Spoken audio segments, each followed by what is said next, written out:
Johnny, you want to describe the plot? Oh, f*** you.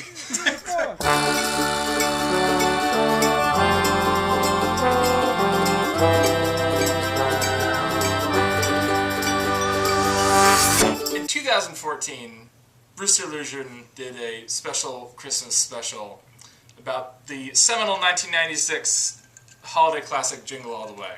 What am I doing? I'm stealing a child's toy for Christmas. And coincidentally, that same year, WWE Pictures crapped out a direct-to-DVD sequel starring Larry the Cable Guy, which we decided to punish ourselves with this year. It's awesome! It's like a palace! And now, as they say in French, the peace of the resistance. Rock, paper, scissors for it? Okay, 2 out of 3? 2 out of 3. No, just one. Okay. Rock, paper, scissors, shoot. F*** you, yeah! Alright, so Larry the Cable Guy plays a character named Larry, because apparently he can't remember more than one first name at a time, whose ex-wife is marrying a very rich, successful businessman who is trying his damnedest to be a good stepfather to his daughter. And somewhere like past a third of the way through the movie, Larry the Cable Guy decides to try to win his daughter's heart once and for all by getting her what he thinks she most wants for Christmas, which is a talking bear named Harrison. We had a few notes. Here's the thing, is that the movie is a wasteland for 80 minutes, and then it somehow pulls it together in the ending. Yeah, there was, it hit a lot of the same beats as the 1996 original. Well, first the whole going on the craze and nobody has it and he has to compete for it. It hit the exact same toy, I don't even know what to call it. Well, except in the original, like, it makes sense organically that Arnold Schwarzenegger is a workaholic, so naturally he waits till the last second to get his son a toy. Larry the Cable Guy is just lazy. Yeah, It's just a... there's that eBay thing where they try to talk about how, like, oh, well, if I try to use eBay or the internet, it'll come here conspicuously the day after Christmas. Despite the fact that Larry the Cable Guy has, like, at least a week of finagling to get this to happen. Well, it's the same basic setup as the 1996 Jingle All the Way, where he's trying to get this toy, nobody has the toy, it's super popular, it's getting out of here, but they add the kind of wrinkle that Larry the Cable Guy's stepdad competitor is buying all these Harrison bears. Oh, yeah. Yeah, which for, like, the first third, we were like, this is he's I a good want to watch a dad, movie about him. Yeah. Him and Claude. We have to talk about Claude. Well, yes, so Larry the Cable Guy doesn't really work. He is a terrible dad. He gives his kid Twinkies to eat for breakfast. He's just a complete, total a-hole. And Victor, the stepdad, is successful. He cares about his kid. He drives a this Range kid. Rover. He, goes through all these lengths to try to really make her feel welcome and try to, be a family with her. And, like, he was the hero for the first part. Larry the Cable Guy is this unsympathetic, total turd. So Arnold Schwarzenegger did a lot of things in the original movie to try to get the Turbo Man doll. But what he didn't do was fake being homeless to steal it from this charity giveaway to homeless kids. Well, and that's the thing, is that this movie fails screenwriting 101 and then, like, gets a freshman pregnant and graffitis hate speech on a campus building and gets kicked out of university.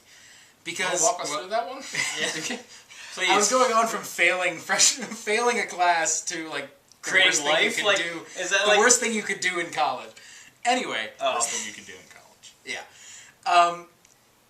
because Larry the Cable Guy in the original movie, Arnold Schwarzenegger steals from Ted, but Ted is revealed to be a creepy, like, real kind of rapey douche. Yeah, who tries to put the moves on. The competition is unsympathetic. In this one, if you wanted to do this movie right, you would have a scene where Victor, the stepdad, who's trying to compete with Larry the Cable Guy, has a scene where he is unequivocally made the villain. Maybe he says to the kid, who, by the way, is named Noel because Christmas, like, there would be a scene where he says to Noel, or to Noel's mom, that, like, oh, I want to do this for her, and then secretly he's like, nah, I just want to defeat your ex-husband. But there's a scene early on where he's really sympathetic and saying, like, oh, I just want to be a good dad, and I'm worried I'm never going to compete with Larry the Cable Guy.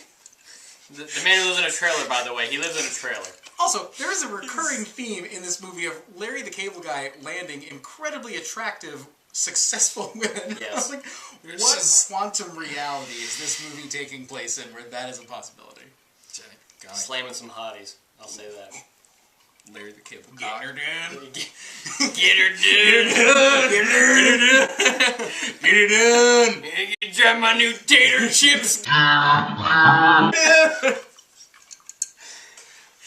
Oh, God. Yeah, he... Do we want to talk about Claude?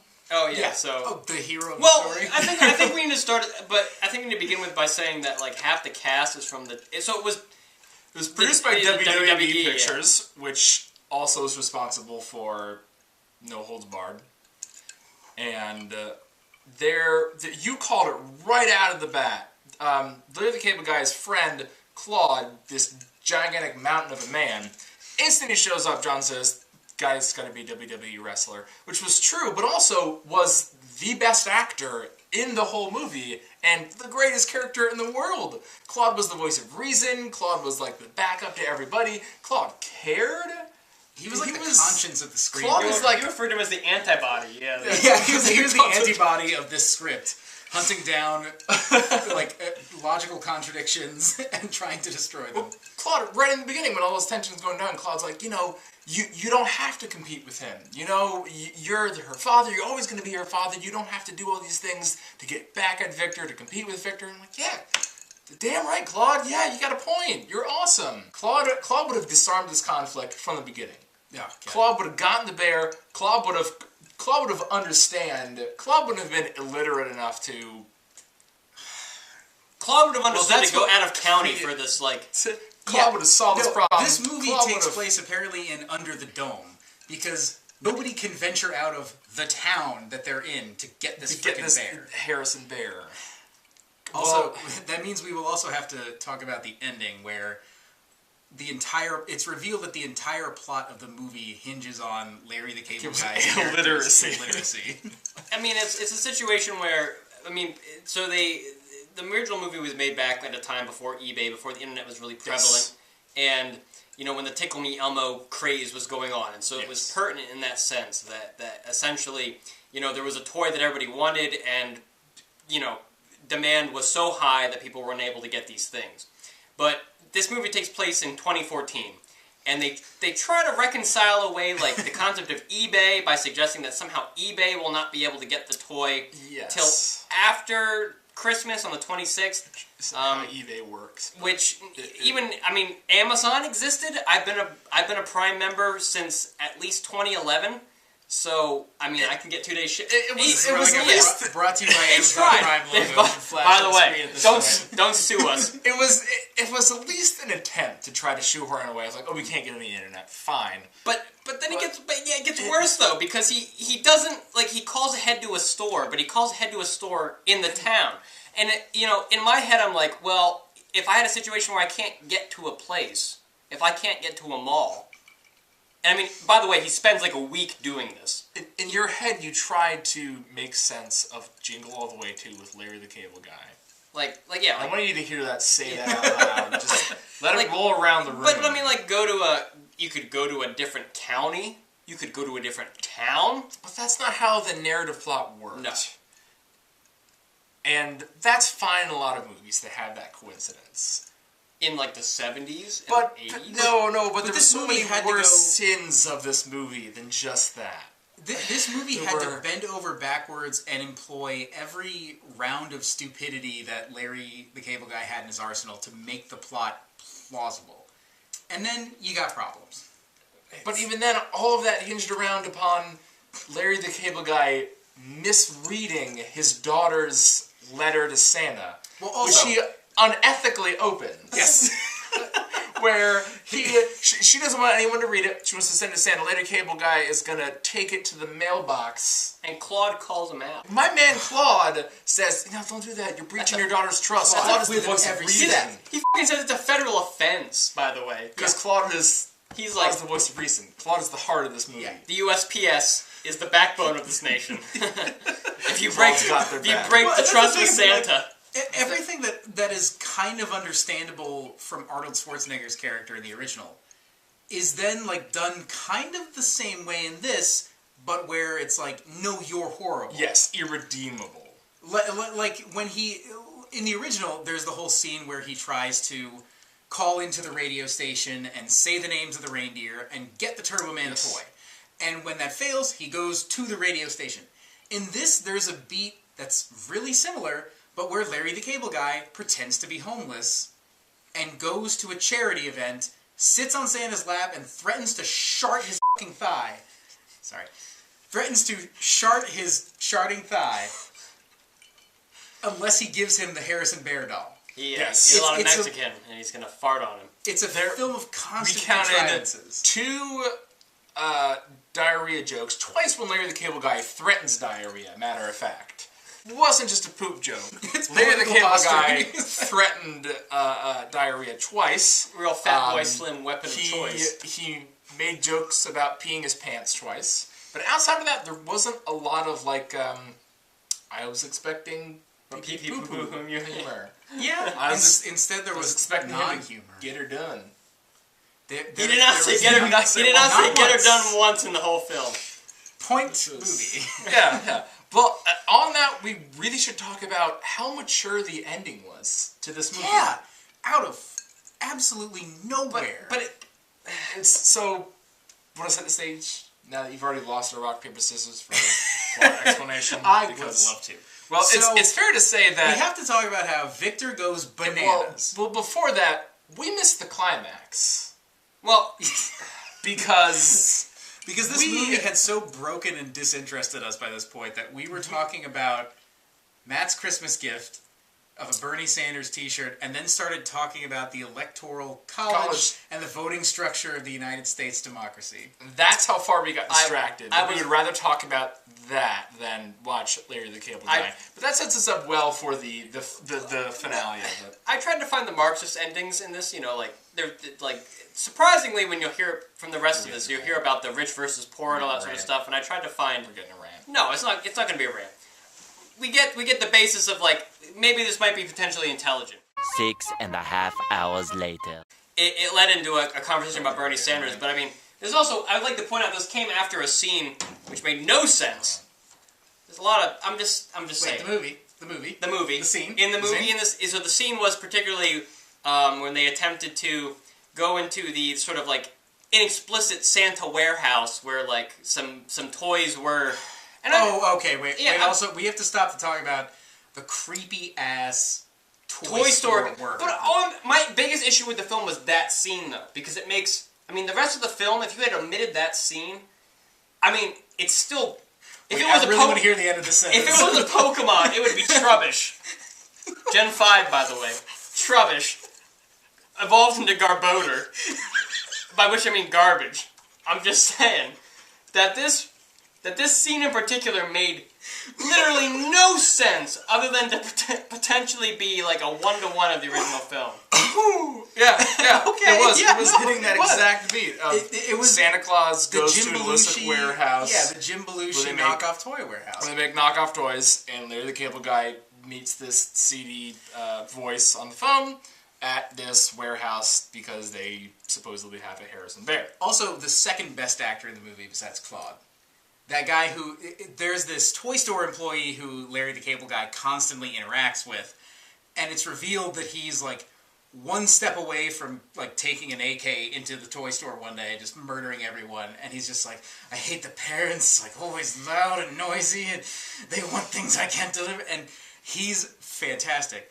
But yeah, there's that scene where he just... It's supposed to mirror the original, except weirder and more terrible, which is a metaphor. But it also doesn't make sense though, because the issue He also is says There's a Let's line not where even he's talk like, about the logistics of this there's scene. a line where he says, let's accept that and move on. He's like, mild-mannered toy store worker by day, purveyor of childhood fantasies by night. And I was like, oh God, are there dead children in some other part of this warehouse? Like, they stuff him inside the Harrison Bear. This is what I'm just saying. This predicated the scene about why we stopped losing interest, and then it became very serious and like good again. Yeah, it wait, had. wait. Not good again. Not good No, again. it became intriguing for the first time. It was heartwarming, and it was mature, Yeah. and it was unexpected, and it was in its own way beautiful. It was It was very unpredicted. Yes. Well, because we were trying to think up. We were trying to predict this whole movie. Yes, we tried to predict beat by beat, and I think we were 1.5 out of 4 beats. 25%. And that's pretty you know, good. yeah. We predicted But- the sort of the sabotage of the child. Yeah, but none of us saw the mature ending coming, which was that Larry the Cable Guy, and so Victor has been buying up all the Harrison Bears just to get back at Larry the Cable Guy, and they both wind up in this warehouse full of those Harrison Bears, and Wait. They both Right end up after locked the- in a warehouse which has only one exit. Well, it's for security reasons. We should also explain But they're trapped in this warehouse full of these Harrison Bears, and they both kind of reconcile that we shouldn't be competing for this little girl's affection. We should be working together. I don't like you, you don't like me, but you know what? You're important to her life, I'm important to their life, and they start to bond over it, and they decide to help each other and work together, and it was astounding, and it was beautifully Christmas. Yeah. But you haven't discussed, though, what predicated that moment, which was the fact that we had, like, 45 minutes of Larry the Cable Guy being a piece of shit, and the other guy being, like, a really good guy, but then hiring the dude to buy every single... So we didn't talk about that where he hires his security guard for his business to buy every single Harrison Bear stuffed animal in the entire town. Well, I mean, we get 30 minutes of this, though, of this man, like, outsmarting Larry the Cable Guy, getting to every toy store in, like, the fucking Tri-County area, I guess. Like, yeah. It really isn't too hard. Yes. But, so it comes upon a moment where we find out that the town has discovered that the security guard for his wealthy corporation has That been... makes cardboard boxes and seemingly only cardboard boxes. Yes. He's not like the Amazon warehouse. By the way, put some coins in the box there. But, you know, his distribution... Amazon Prime. His distribution warehouse only produces the boxes. He doesn't actually handle shipping. Yeah. But basically that he hired his main security guard to purchase all the bears in town to basically thwart Larry the Cable Guy, which for the first, like, I'd say a third of the movie is just like a garbage person. I mean, he eats cheese, like we said, like he eats cheese poofs, he eats Twinkies, he takes his daughter ice fishing. And she's like, well... He mounts a highly dangerous electric light display for her daughter. Yeah, I mean, it's like the competition thing happens, and they end up getting locked in this dude's warehouse. The competition thing happens, and Larry the Cable Guy is getting outboxed round after round. Yes. And then using a diarrhea joke, he happens to get locked in the warehouse with a cabbage that he gave to a dude in the box. And said it was a very important gift, which, as a German, let me tell you about cabbage and diarrhea. And he gets fucking locked in this warehouse with this guy, and that's what creates this, like, great heartwarming, like, ending. By the way, my diarrhea helped us reconcile. And that's the part of the film we love. Well, I wouldn't say love, but we appreciate for being out of the ordinary. It was surprisingly mature for a WWE movie starring Larry the Cable Guy. Yeah. Which he wins with surprisingly a cabbage in a box. Like two, like a dad, a stepdad being like, hey, you know what? You're okay. It's about the daughter, yeah. We both have insecurities about each other and each other's relationship with their daughter. And then they make up and they bring Christmas to everyone. And I was like, wow, because we, like I said, we were predicting this movie would be really, really stupid. And we predicted an ending where, And you were partially right. Yes. That it was like, you predicted that that the scheme of buying up everything would be revealed. But it's like there wasn't some ending where Larry the Cable Guy ends up back together with his inexplicably hot wife. Like, and the ending was like That was a crazy, wonderful outlier. It was- a movie full of shit. Yeah, I'm happy. I'm filled with the Christmas spirit because of American Jingle All the illiteracy. Way 2, starring Larry the Christmas Guy. Yeah. So, about American illiteracy. John, so since you lost the rock, paper, scissors, shoot that I was not a part of, would you like to explain how the movie concludes? Would I like to? I think we no, just did. never, forever. We just But, did. so, well, specifically, what happens is, his daughter writes a letter to Santa, which he opens illegally and in breach of her trust, and it says, like, I would like my family to get Harrison doll. That's what Larry thinks it reads, because he's illiterate. It actually reads, I would like my family to get together as one. Yeah. And because the Victor had his super competent security man spy on Larry the Cable Guy, he overheard Larry reading out this, like, trying to read out this letter to the toy store employee, and being like, well, I think she wants to get she says she wants her family to get Harrison. And he's like, oh, you mean Harrison, the toy bear. And then when they give it to someone who can read properly in English, at the end, they're like, no. She's like, even the daughter. She's like, no, I want my family to get together as one. And then who they're would have both like, solved that? "Ugh." You know who would have solved that? My man Claude! God. Claude would have read that letter and been like, oh, she just wants you to be like a complete family and not broken because Claude said that. because capitalism. My man Claude. Oh god, we're getting it right. No. We're getting it right. Well, and also, like, ugh, God. We were talking about how we just wanted a movie called The Adventures of Victor and Claude. Well, God willing, there'll be another Jingle All the Way 3 for us to review in some years' time. Oh, God willing. That's a cruel God. In the meantime, from all of us here at Rooster Illusion, we'd like to wish you guys all a happy holiday and a happy new year. You're done! You're You're done!